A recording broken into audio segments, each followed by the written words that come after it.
caveats too.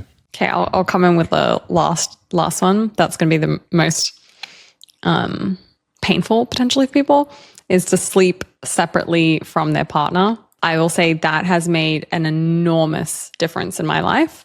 And so if it's just another bed in the same room, if you can sleep separately to your partner, I would highly encourage it. I know some people can't, they don't have the luxury of that. So do what you can. That is a really big one. I struggle with this one so much, Kate. Do you sleep in the same bed as your partner? We do. And like, she has brought up on a couple of occasions how much I disrupt her sleep. And, but I have this like attachment. I don't know. It's like, I think it's from my childhood, like with my grandparents sleeping in separate rooms and me like associating that with them not having a good relationship anymore. And like, it is so ingrained in me that I have this like mental block around the idea. And just to be totally 100%. honest, and I recognize that's stupid. 100%. Like, it doesn't make any sense. I should be able to recognize that I can still love someone and sleep in a different bed with them, but it's just like, it's challenging for me. And I suspect 100%. It's that way for a lot of people. Definitely. There's such a stigma about it. It means that there's something wrong and it's not being acknowledged. It's not being communicated.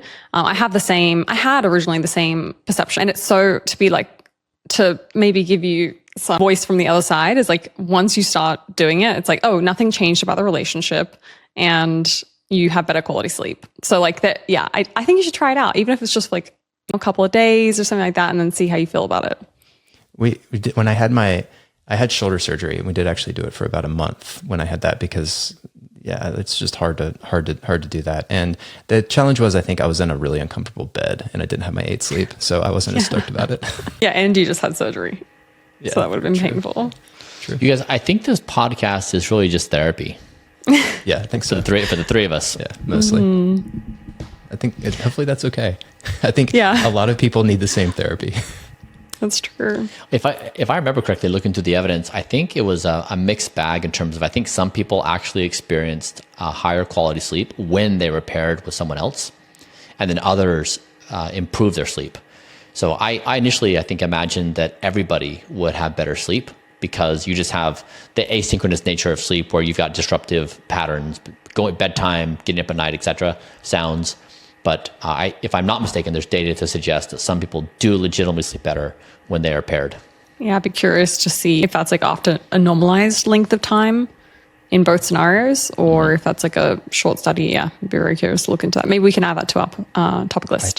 I think we should do another, we do lots of episodes on sleep, but I feel like we could do one on this specifically, and maybe even have like, I don't know, somebody who knows what they're talking about. Not to say that we don't, but like an expert in sleep to come and like talk to us about this. That'd be cool. Yeah. I mean, Brian, in your data, what was your experience? Because obviously you've had partners in the past.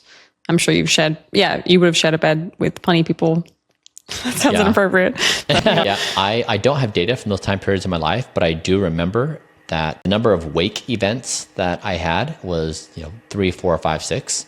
Whereas now my number of wake events that I actually can remember is 0 to 1. So it's substantially, I think I oddly at age 47 am getting the best sleep of my life, legitimately, even though my biological processes are of a 47-year-old, right? We're doing good to push these things down, but it's just much easier to get sleep when you're a teenager, early 20s. You have all your biology is just like in your favor. And so, I think for other people who are asking questions, like I would say, if you have insomnia or you're struggling with sleep, of course, there are situations where you do need professional help to address these sleep challenges. And so these things are simply to say that in American society, when something is wrong, we turn to a pill.